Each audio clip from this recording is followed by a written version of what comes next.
जब जब धर्म की हानि और अधर्म की वृद्धि होती है, तब तब ही मैं अपने रूप को रचता हूँ, अर्थात साकार रूप से लोगों को के सम्मुख प्रकट होता हूँ। राइट। तो आप जिसे बोलते हैं ना कि भगवान दिख नहीं सकता, निराकार होता है, ये वही भगवान है जिसको आप गालियां देते फिर रहे हो कि अरे ये तो ऐसा नहीं हो सकता, वैसे ये वही भगवान है और ये वही निराकार भगवान है। और वो इसलिए यहाँ पर आया है, वो कह रहा है कि जब इस पृथ्वी पर धर्म की हानि होती है, अर्थात मनुष्य के अंदर जो है धर्म वो कम होने लग जाता है, पृथ्वी पर प्रत्येक कर्म में जितने भी कर्म हो रहे हैं उन सब में धर्म की कमी हो जाती है। धर्म मतलब जो भी आपका कर्म है वो जगत कल्याण के लिए होना चाहिए, संपूर्ण सृष्टि के कल्याण के लिए होना चाहिए। तो जहां हम सृष्टि की बात करते हैं, हाँ। सृष्टि का मतलब है कि current generation and future, exactly उनके दोनों के लिए। तो जो आज आप जो भी कर्म कर रहे हैं वो आज के वालों के लिए बेनिफिट हो और आगे आने वाली जितनी भी जनरेशन सबके लिए बेनिफिशियल होना चाहिए। तो अब इस तरह की चीजें जब कम हो जाती है, धर्म की हानि का अर्थ यही है। धर्म का हानि का मतलब ये नहीं कि तराजू लेके तोलना है कि ये कम पड़ गया,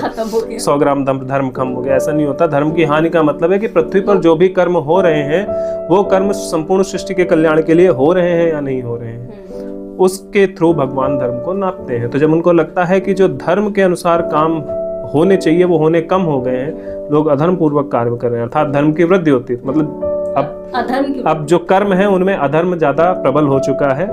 लोग जो भी कर्म कर रहे हैं वो अधर्म के लिए कर रहे हैं। जब इस तरह की सिचुएशन आती है तब भगवान कहते हैं कि मैं अपने रूप को रचता हूँ, जिसे बहुत सारे लोग रिलीजन्स ये बोलते हैं ना कि वो भगवान तो दिख ही नहीं सकता, ये वही भगवान है। ये खुद बोल रहा है कि मैं नहीं दिख सकता, लेकिन जब मैं देखता हूँ कि तुम लोग महामूर्ख हो चुके हो, अधर्मी हो चुके हो, तब मैं स्वयं अपने रूप को एक रचता हूँ आपके जैसा दिखने के लिए, क्योंकि मैं नहीं दिखता तब तो आप कुछ मेरे को समझ पा नहीं रहे हो। इसलिए मैंने सोचा कि मैं आपको दिख जाऊँ और दिखने के बाद आपके सम्मुख साकार रूप में इसलिए प्रकट होता हूँ ताकि आप मुझे देख सकें और मुझसे सीख सकें।